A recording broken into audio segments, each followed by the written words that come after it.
So I'm 17 years old. I'm locked in my bedroom and I'm doing something I'm not supposed to be doing. I'm actually sitting at my desk on my phone trying to complete my final assignments for school.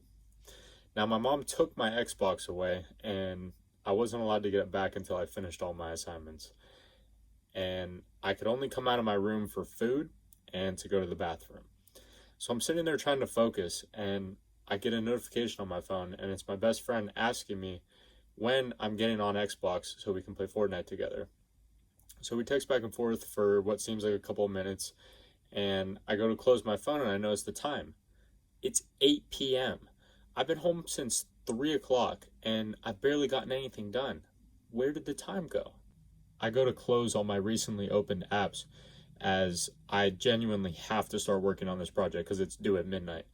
And I look in absolute disbelief as I see Instagram, Twitter, Snapchat, Clash of Clans, YouTube, and worst of all, the private Safari tab open. There's nothing but pure rage running through my veins as I close all the apps, turn off my phone, and throw it across the room onto my bed, and I begin working on the project. And what felt like hours and hours have gone by, I saved the document and put it into the submission tab where I'm meant to submit the file, and I hope that I'm not too late. And I look at the screen again with disbelief, but for a different reason. It's only 10:37. I completed the entire project, which consisted of creating a PowerPoint of at least 20 slides and an essay to go along with it that needed to be at least 8 pages in length. Now, for the younger version of me, this would have taken 6+ hours easily. But I did all of this in 2.5 hours. And I thought to myself, how is this even possible? Even though I didn't know it at the time, this was my first experience in flow state. Step 1. What is flow state? Flow state, or better known as what athletes call getting in the zone, is a window of time where your brain has absolutely zero thoughts and you can become completely immersed into the task or the activity that you're doing. And this is honestly the peak level of human performance and is what I experienced that night in my room for the very first time. It was completely accidental and I had no idea what flow state was at this time. But in this guide, I'm going to teach you exactly how to get into flow states consistently so you can dominate your competition in sports, in business, in your studies, whatever you want. These pockets of time called flow state bouts can last anywhere from 30 minutes all the way up to 3 to 4 hours and is completely determined by the things that I'm going to teach you today in this guide on how to prolong your flow state and how to consistently get into flow states more often. When I first discovered what flow state was, I could only last for about 45 minutes before my brain would feel absolutely fucking fried and it would snap out of the flow state. It's also important to mention that flow state is similar to the concept of deep work, which you might have heard of online from my other video that I did on the 4-hour work week, where I touched on it a little bit. But the author of that book, Deep Work, is Cal Newport. And he talks about the difference between the two, which is that deep work is more so of the habits that surround your work, so you don't get distracted when you're trying to get into these flow states. And then flow state itself is when you get into that block of time where you're solely narrowed in on the one particular task. So see it as like the next level up from deep work. Now we're going to talk about the benefits of getting into flow states. So have you ever been having like a conversation with someone and you notice that either the person you're talking to or even yourself is just like completely fucking checked out of the conversation? Like one of y'all is talking and the other one is like looking off into the distance, or even worse, like they're on their phone as you're speaking to them. This is the first problem that getting into flow states fixes, which is presence of mind and the ability to hold focus on a given task at one time. You'll actually be able to hold conversations with your friends and your family and your women that you talk to, and they will actually be able to feel you being present with them. And this makes your relationships with these people so much better because of your ability to be present during these important moments of the relationships. When your mom and dad are telling you a story about their childhood, or when your best friend is opening up to you about some shit that he's going through, or during the most intimate parts of your relationship with your woman, they will recognize this and they will love you so much for it. And this brings me to the second benefit of getting into flow states, which is happiness. As I mentioned before, I see flow state as the peak level of human performance where our minds are completely silent. And this happens to all of us, right? Where we feel like sometimes our brain is running a mile a minute and flooding us with so many thoughts that we can't even fucking think straight. And this reminds me of a biblical phrase that says something along the lines of, an idle mind is the devil's workshop, and it is completely true. Your brain needs to be focused on something, preferably one singular thing. And this leads me into a study that I read when I was preparing for this video. And the study was titled, A Wandering Mind is an Unhappy Mind. And what the researchers found was that the participants in the study whose minds were not focused on the tasks that they were currently doing at that given moment, they were significantly less happy compared to their counterparts who were. This is the true power of flow state, my friend. A wandering mind is an unhappy mind. And flow state is when we feel as if we have no mind, which is why so few people genuinely feel happy nowadays.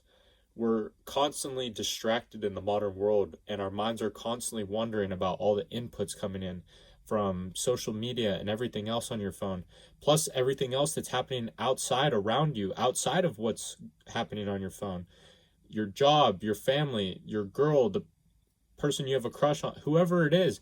Like, we wonder why mental health is an all-time low, and most people are genuinely unhappy with their lives. So in order to cure this, we have to understand how the mind works and regain our abilities to focus. If your mind is not focused on the task that means a lot to you, you're going to begin to experience symptoms of unhappiness and depression. The father who works all day to provide for his family at a shitty job that he's not fulfilled by, and the one thing that he desires is to come home and get to sit down on his favorite spot on the couch and drink alcohol, is when he's most unhappy, even though that's the thing he looks forward to do the most. Yes, I understand that we should have the ability to manage our time, but I don't feel like we should have loads and loads and loads of free time where we can just sit around and do nothing, because that's when our brain goes into the irrelevant and the negative thoughts that start circulating around in our minds. We need to have more work and more opportunities to get into these flow states.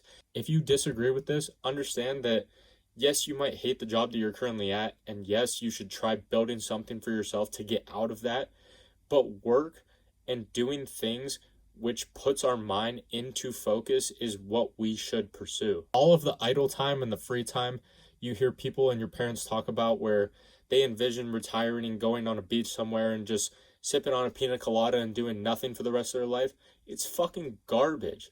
It's not fulfilling, there's no experience, and it's just flat out boring, to be honest with you. But when your brain's focused on a task and you get into a flow state like I am right now, you can't help but be happy knowing that there's no demons in your mind, that you're doing work that's purposeful to you because of the value that you bring, and that you know that you're giving to someone who's just like you, where the younger version of you was, and who wishes that there was someone out there that could just turn on the fucking camera and just spill everything he knew about how to get to where you want to be and where he is now. This is what we should strive for, not the external and the materialistic rewards that they shove down our throats, at least here in the United States. They tell us and they try to make us believe that boredom and unhappiness that we feel is because of a lack of materialistic things, such as like buying a new house or a new car or a new watch or hitting a certain number of Instagram followers or YouTube subscribers. Like, all of this shit is meaningless. The optimistic side of me thinks that more people are starting to realize this now, but what you might not have realized until now is that our desire for materialistic things changes what we actually do and what we focus on in order to try and get them. I saw this a lot with the kids I went to school with, honestly. Like, they chose majors in college specifically based on how much money the career they would get into would make on average. Like, I'm not even fucking kidding. Like, I remember senior year sitting in class, and one of the guys I used to be friends with literally had a tab pulled up on his computer, and he had every single major of the college that he wanted to go to, and the majors were ranked in order of average yearly salary. Like, I cannot make this shit up. Obviously, he chose one of the highest paying ones, and lo and behold, within the first 1 to 2 years, he switched to a major that he actually enjoyed. And he even transferred schools eventually because he was chasing the status as well of going to a bigger university and the status that that would give him. So it took him a couple years to realize this, and honestly, I respect the hell out of him for it, for not only choosing a different career path that was less money and more fulfilling to him, but also transferring to a smaller school that was closer to where he was from, which made him happier by default because he was able to see his old friends and his family more often. So genuinely think about this when you choose the things that you want to pursue and go after in life, because most of them won't make you happy, and you're doing it for an external reason instead of an internal reason. You want to know what the internal things are that genuinely make you happy? It's the simple, not so cool, boring shit that no one talks about because it doesn't get views on YouTube. It's the pursuit of little things in life like mindfulness and having a good diet and having good sleep and having good social skills and connections with people and having a good body and having purposeful work and getting into consistent flow states. Like, this doesn't mean that we can't make a fuck ton of money too, because I want that too. Like, I want both, damn it. Like, we can have both, but what I'm saying is that the guy who's solely obsessed with money will, honestly, he's probably going to make more money than you, but it will be at the expense of their life experiences and their fulfillment and their happiness. So if you're okay with that, then by all means, sacrifice whatever you want in order to pursue the things that you want to pursue. But know that for all of us over here on this side, we're going to enjoy our day-to-day lives as a result of making a fuck ton of money too. You just might make an extra X amount per year. So your first CTA, your first call to action of this guide is to write down your goals if you haven't already. Or just think about them in your mind. Like, what are the 3 to 5 things that you want to accomplish the most in the next 12 to 18 months? And I bet you about 80 to 90% of them are all external and materialistic based. Now, I'm not saying that's wrong to have them like that, but where you can run into a bit of trouble is when the daily tasks you do in order to achieve those goals doesn't put you into flow state. That's where you can get into trouble. So next to your goals, write down the major task that is required in order to achieve that goal. And think about each one as you write it down and ask yourself, is there a different task that I can do in order to achieve this goal? For example, if your goal is to get jacked or shredded or swole or whatever you want, but you don't like the current style of training you do, like let's say you're just doing standard bodybuilding style training, give the high intensity CrossFit shit a try. Like, say what you want about CrossFit guys. Like, I know people in the fitness community make fun of them or whatever, but those guys are fucking jacked. Like, and if that's the shit that you genuinely enjoy, then fuck what anyone else thinks. And if it gets you into flow state, fuck them. Go for it. Go enjoy it. Step 2, how to get into flow states. Getting into flow states can help you achieve weeks and days worth of work before noon. And I know you've heard this shit before and it sounds too good to be true, but the people that hate on this have never even come close to achieving flow state in their lives. I promise you. They're the people that have read the same sentence of a paragraph 5 fucking times because they have TikTok brain and their attention spans can only last for like 2.7 seconds before they start twitching or doing some like stupid TikTok dance or some shit. I told you about the time when I first experienced flow state on accident back in high school when I was working on that project. But the first time I achieved flow state after genuinely knowing what it was in April of 2024. Like, not that fucking long ago. I just started my YouTube journey, so I'm sitting there at my desk trying to record videos. And I feel like I'm starting to get the hang of this shit. Like, I got one video done, then the second one, and then the third one. And I check my work timer. Like, I have this little kitchen timer that I use for like a little productivity hack because I read this thing that was like, if you have a timer next to you that counts down, your brain like works faster to get shit done, which has honestly helped me and it's been one of my best productivity tools to date. But regardless, I checked the timer, and after I saved the third video, it's only been 56 minutes. I had 3 general topics picked out within an hour that I made the scripts for and like the bullet points that I wanted to talk about in each video. and then I recorded each video in under an hour. And for me at this time, like, it used to take me 45 minutes per video. So, like, this was huge for me. And then I realized, like, if I post one video a day, I just got 3 days worth of work done in an hour. And then it clicked for me. I was like, holy shit, I just achieved flow state. And I was so hype after doing this shit and doing the math of like how much work I could get done compared to the other people.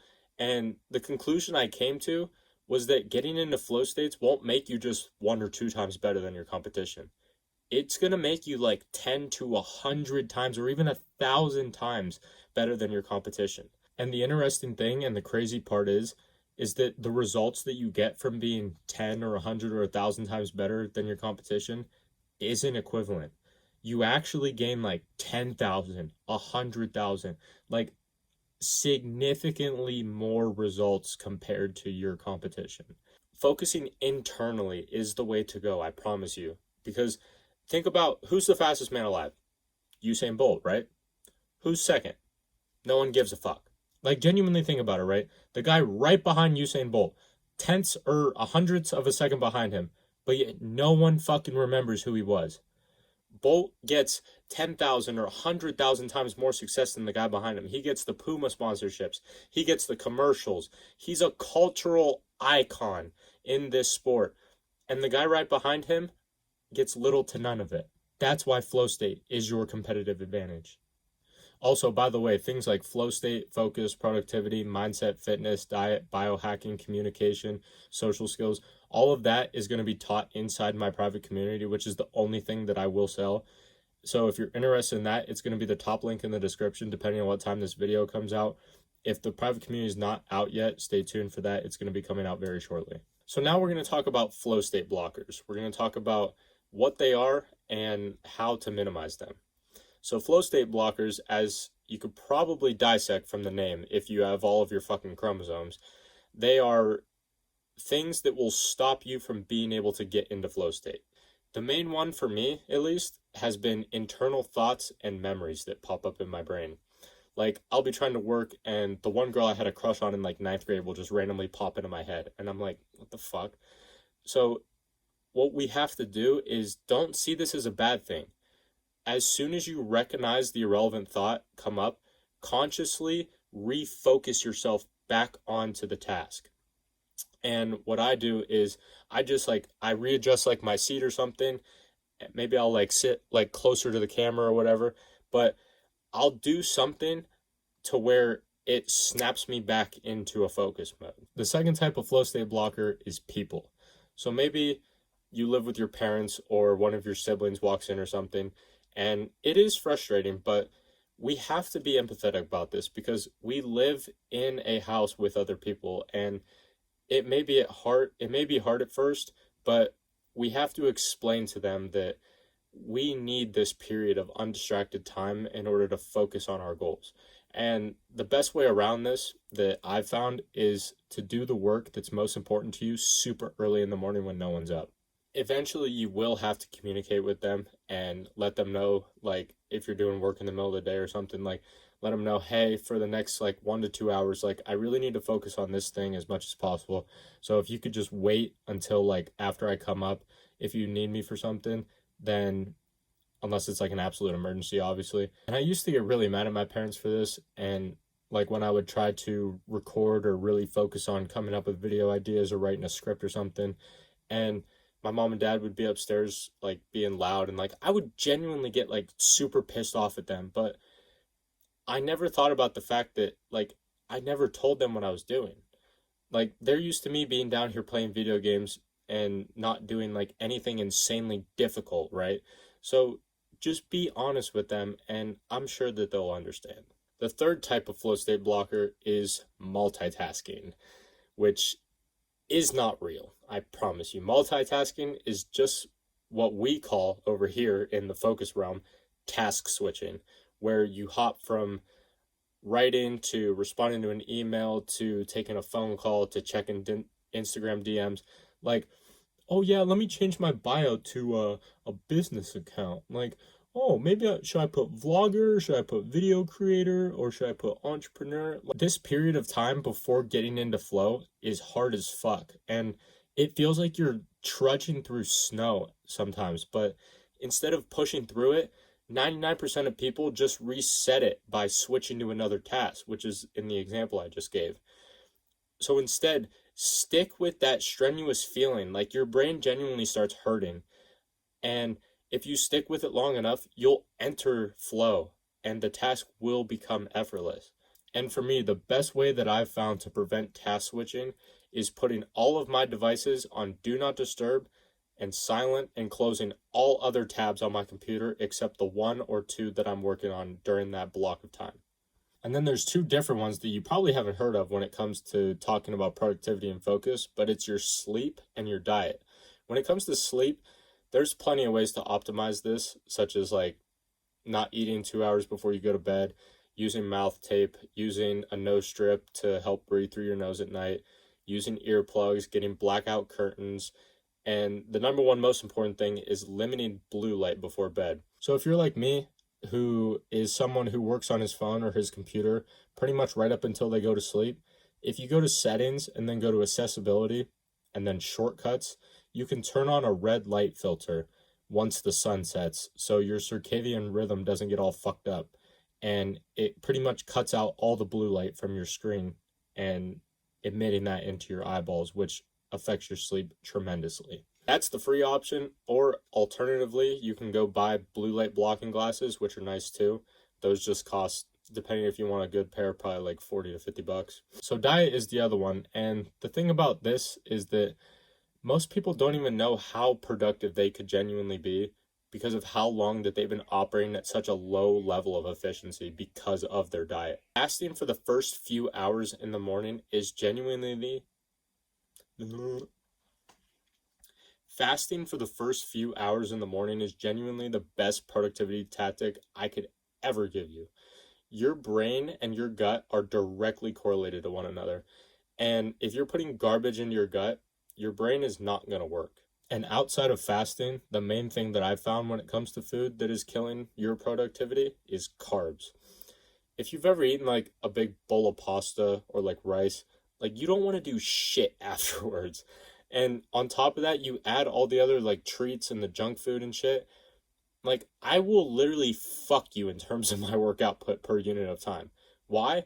Because 90% of what I eat is literally just meat and eggs. The other 10% is like some fruit like blueberries or watermelon. And maybe like I'll throw like a baked potato or a sweet potato in there every once in a while. But as a result of this, I never feel lethargic after meals anymore. My brain fog has completely disappeared, and a completely added bonus benefit that it's not even related to productivity, but you get lean as fuck when you eat like this too. I'm almost at like peak bulk right now. Like I'm over 180 pounds for only the second time in my life, and like look how lean my fucking face is. Like I still have a fucking jawline and shit. Like usually when guys are almost peak bulk, like their face gets all puffy and shit.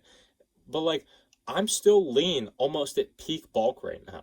So your call to action for this section is to go on your phone right now and turn off the notifications. Go into your settings, go through the specific apps that you get the most notifications from, and turn them off.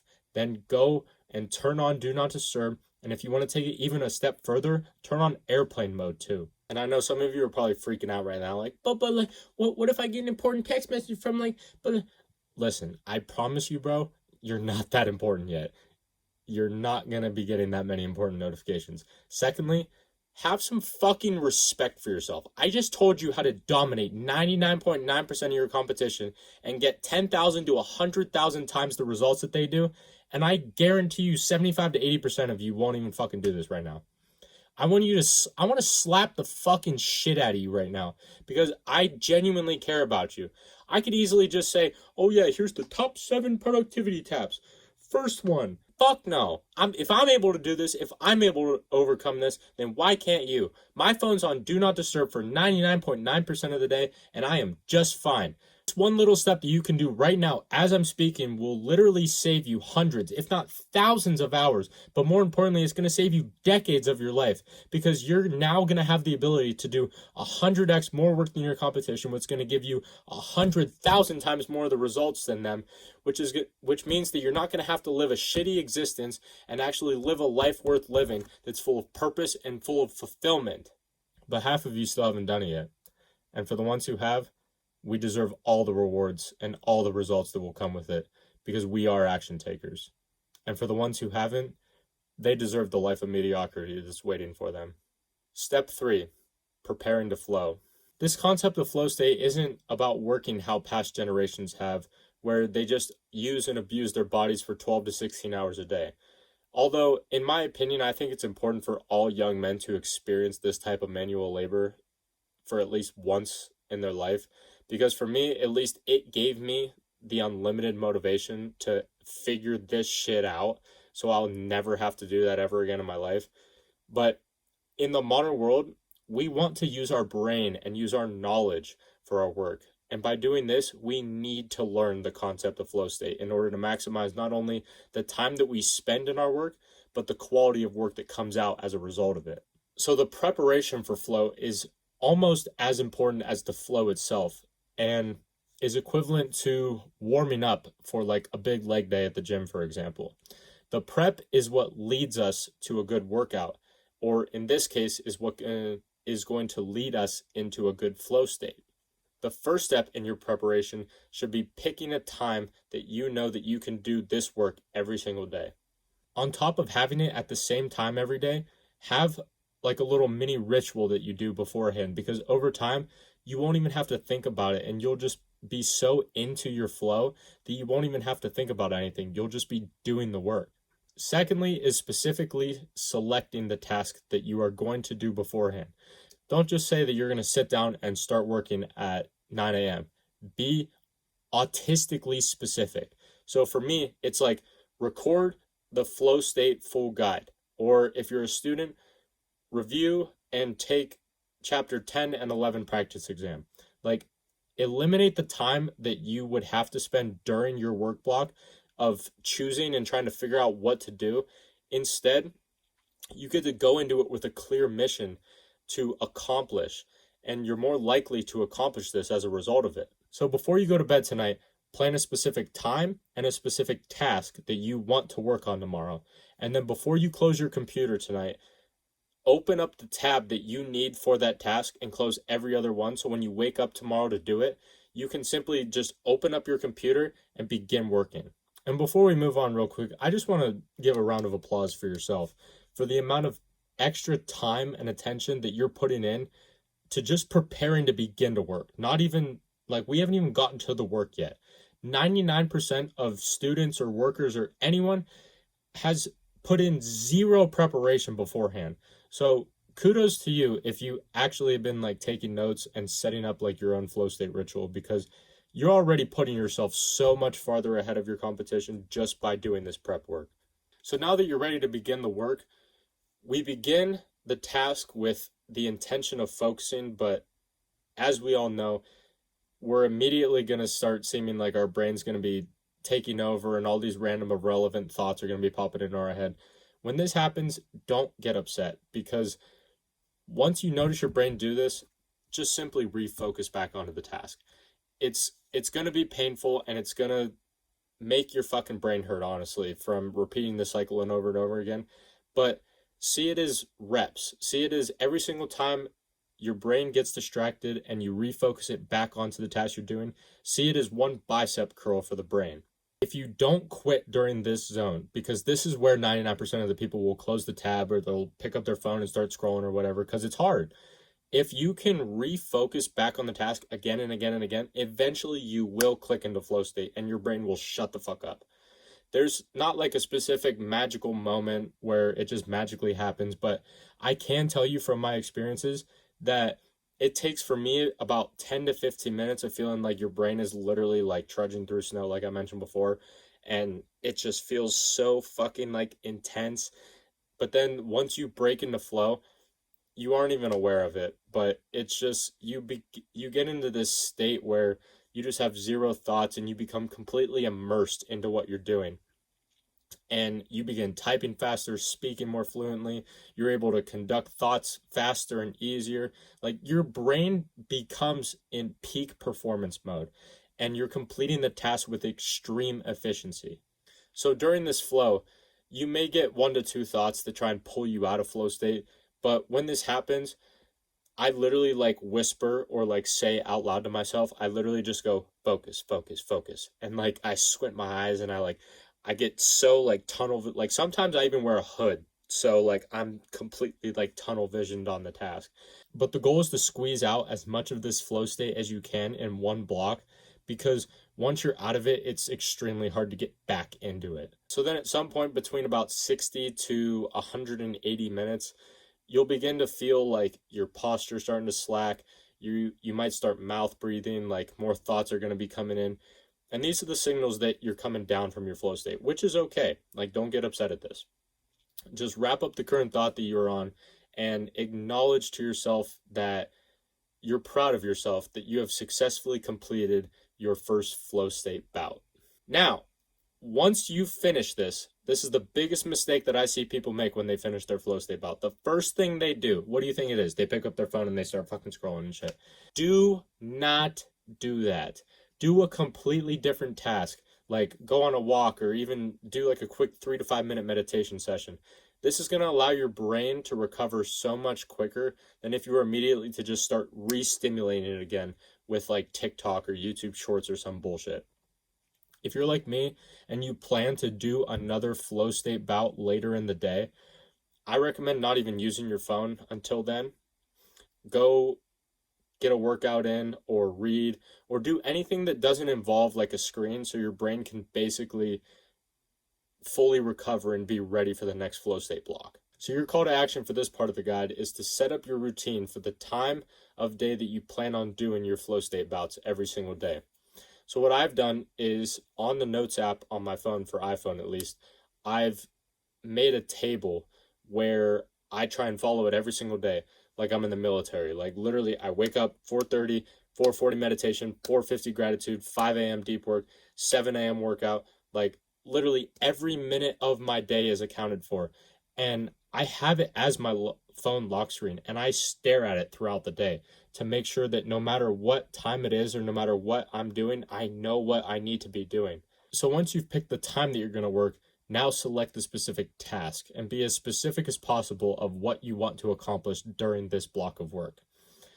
So now that we've covered what flow state is, how to prepare for it, and maximizing the amount of time that you're in it, it's now time to discuss on how to get into flow states more often. First one, develop a caffeine addiction.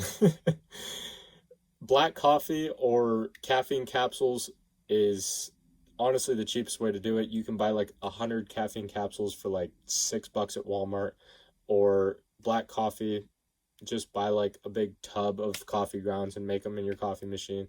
Like caffeine is literally a fucking super drug that's going to help you with your alertness, your focus, and your energy levels, especially if you're doing like the majority of your work like super early in the morning. This is going to increase your likelihood of getting into flow states more often. Another thing is giving yourself the right level of challenge. So having too high of a challenge is relative to your skill level is going to be detrimental to your confidence and it's going to make you start overthinking. But too easy of a challenge is going to make it boring and mundane. So you want to find that happy medium, right? It's like choosing the right weight at the gym. Finding that happy medium between the two and ever so slightly progressively overloading the difficulty of the task over time is going to help you stay challenged while still leveling up your skills. If you're a writer or an author and your task is to write an essay or a book, treat the word count as like a game. Treat it like you would in a video game. And every time you do one of these flow state bouts, try and beat your high score. Try and get a higher word count. Make it a game within the game, and it'll internally push you and make you strive to get more work done in a shorter amount of time. Step 4, achieving flow states in your workouts. So first off, they're listening to degenerate music, talking about drugs and shooting people and fucking degenerate women. That's what's going into their ears as they're working out to motivate them, which is bullshit. Second off, in between every single set, they're changing their song.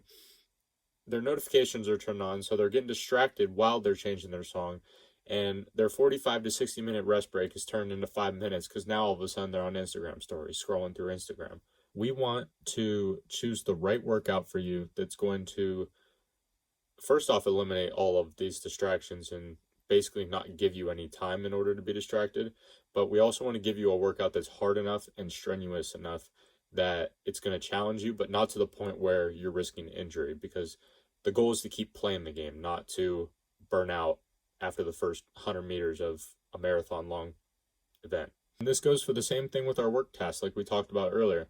You don't want the work task to be too easy, because then it'll get boring, which is why most people stop seeing progress in the gym, because they stop challenging themselves, right? So if you've been going to the gym before, let me ask you something. Do you remember those first couple workouts you did when you first started going to the gym, how sore you were? Like, dude, that first fucking leg workout that you ever did at the gym, like, dude, I had a hard time taking a shit for the first, 3 days after my first leg workout. Now, let me ask you this.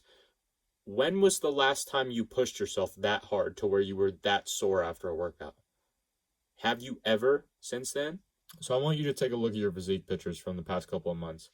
And if you haven't been seeing the progress that you've wanted, maybe you should rethink your mindset when it comes to your training and turn up the intensity a couple notches moving forward. And the other thing is, you can physically push yourself, but if you're not mentally locked in as well, your performance is not going to be nearly as good as you need it to be in order to make the progress that you want. Some of my best workouts have been when I was so locked in that I don't even fucking remember half of it, because I was so ingrained into the training session that I literally felt like I was one with my muscles. So I know that sounded cheesy as fuck, but the style of workout that gets me into these flow states during workouts more often are like those high intensity, almost like CrossFit style workouts, where you're doing burpees and shit, and then you grab a weight, fucking throw it over your head, and then you drop down, grab the weight again, start doing rows. Not only are you gonna look badass as fuck if you go to a commercial gym and you do this, but when you finish that workout, you're gonna get this feeling of euphoria and accomplishment, and you're gonna be drenched in fucking sweat. And yeah, say what you want about those CrossFit guys. I know there's memes about them on the internet or whatever because of the way they do pull-ups or something, but say what you want about them, those guys are jacked as fuck, and they're probably their arms are probably twice the size as both of ours, right? And I know I'm getting off on a bit of a side tangent here, but these CrossFit guys, as much as you can make fun of them, they're aesthetic as fuck and athletic as fuck. Not like these traditional bodybuilders where they're built aesthetically, but they move like fucking Roblox characters, and they're they literally look like milk cartons, bro. Also, I forgot to mention, another way to get into flow states during your workouts is by literally warming up. Literally warming up. So the easiest way to do this is just wear warmer clothes than usual, and it'll get you into the zone much quicker because you'll start sweating a lot more, and you'll start sweating faster than you normally would if you were just wearing your normal gym attire, right? Plus, if you're on a cut, this is an added bonus because you're going to be losing weight a lot faster too. And then on top of that, if you spend literally just 5 to 10 minutes before your workout, just moving, whether it's on the stationary bike, the treadmill, walking on an incline, whatever it is, just spend about 5 to 10 minutes before your workout just getting a sweat going and getting your heart rate up. So to round this off, your call to action for this section is to lay out your outfit for your next gym session and make it to where you're wearing slightly warmer clothes than you usually do. And I guarantee you that you will find yourself getting into the flow state during your next workout. If you get into flow states already during your workouts, I guarantee you'll get into it much faster during this next workout. Flow states in relationships. So have you ever been listening to somebody talk and you just start zoning out as they're speaking and you don't even hear what they're saying anymore? When you do that, just know that when you are speaking, they're doing it too. So not being in a flow state in your relationships with your friends, your family, your woman, whoever it might be, it's going to create these shallow and honestly pointless relationships. I don't know if you've ever noticed it, but the next time you have a conversation with someone, like see if you can notice their mind drift off while you're speaking. And it happens more often than you think, honestly. And when it happens, it's so unfortunate, but it makes me lose so much fucking respect for that person that I'm talking to if I notice them do it. And the worst one is when like you're in the middle of talking to them and they'll just randomly like pick up their phone and like check the time or like start scrolling or something. Like when I like that shit pisses me off so much. When I speak with my woman or when I speak with my brothers and my men in my empire, like I want to have deep and intellectual conversations with them to where we all can increase the challenge and the difficulty of our relationship. And we want to do this by asking challenging questions and challenge our conversational skills instead of just asking like these boring logistical questions like, oh, like, what are you up to today? Once you stop asking those boring ass questions and start actually asking deep questions during your conversations, it goes back to the same principles that we spoke about earlier, which was the first little bit of the conversation, it's going to feel like you're trudging through snow a bit, and like your mind might wander once they start opening up to you and start telling you the answer to the deep question that you asked them. But just keep bringing your thoughts back to the present moment, and eventually you'll be so embedded into the conversation that like you'll forget everything else around you and you'll forget where you even are. And one of the biggest mistakes that I personally make is that when someone else is speaking, I begin like formulating my response to what I'm going to say to them as they're still speaking. And I catch myself doing this a lot. And I consciously have to refocus myself by what I do is I focus directly on one of their eyes. Like I pick one of their eyes and I stare directly into it and I try and focus on every single syllable, every single word that they're saying, the tone in which they're saying it, and every little facial expression that they make when they're speaking.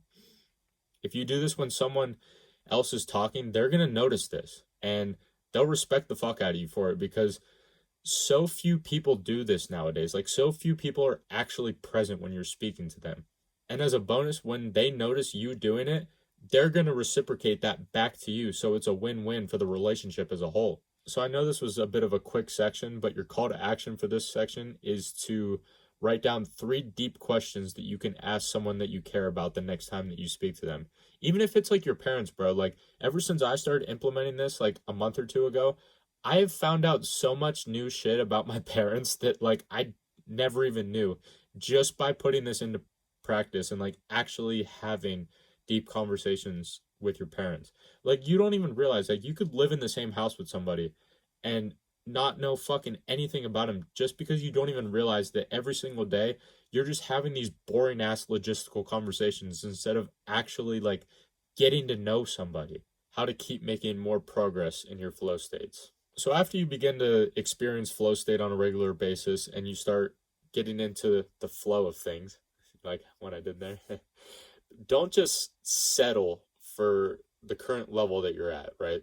So we as men, in order to improve, whether it's in flow state or in our life in general or in the gym, whatever it might be, we need to constantly be learning just beyond our limits in order to challenge ourselves continuously. There's been many times earlier in my life when I was training to become a professional soccer player or training in the gym over the course of the last 6-7 years that I've been training in the gym, where I've leaned too far over that edge in terms of my training. But what most people don't understand is that when it comes to challenging ourselves in anything, us as humans, we're either going to adapt, get injured, or die. So when it comes to training, we're not going to die unless you do some stupid shit. So essentially, all we need to do is just try not to get hurt. And as a result of that, the body and the mind are going to adapt to the challenge. So just like in the gym, we need to apply these same principles to flow state by continuing to push ourselves in terms of the tasks that we do on a consistent basis, or the efficiency in which we do a given task. By this point, if you've already been doing all the previous steps, you're already the type of guy who regularly gets into flow states. So it's important to find the next level up from this. And we do this by always asking more from ourselves. So as you go about your day-to-day life moving forward, I want you to continue to remind yourself that whatever you're doing, like it doesn't even have to just be work or going to the gym. It could be something as simple as doing chores around the house. Just whatever you're doing, constantly remind yourself of the concept that, yes, my mind is going to wander, but I need to consciously focus on bringing it back to the present moment when I realize this. And to give you a bit of a warning, if you've watched this guide in full, for the next like day or two, you're going to be like so focused on flow state, like you're going to be so hyped up about it. And you're going to be like, oh yeah, flow state's so fucking important. This is so awesome. Like, I'm doing all these things for intrinsic results rather than the external, blah, blah, blah. But then after a couple days, you're going to get pulled back into the other direction of all of these external desires that we talked about earlier, of the new car, the new house, whatever. So you must remind yourself that no external result will ever change your perception of your experiences in your life. Your experiences in life are solely based on your own mental perception of yourself and your work that you're doing. So ask yourself, are you getting into flow states regularly through your work? Are you doing work that feels important to you? And don't trade these euphoric and honestly spiritual experiences just because some other influencer's talking about the new way to make $1,000 a day or make 10K a month, and he's showing off his fucking new Lambo or whatever. So the goal of this guide was to open up your mind to a new way of thinking and to try and challenge you to pursue goals that aren't just related to money and muscles, but the things that aren't talked about as much and might not seem as cool, like building character traits and establishing your values as a man. So if you have anyone that you truly care about and you think needs to learn about this concept of flow state, do me a favor and send them over this guide, because the more people that we can get knowledgeable about this concept and the more people that we can get to speak about this concept, the more people we're going to have in our lives that are going to be actually present when we speak to them. And remember, although success may come in many different forms, success is not the best revenge, it's the only revenge.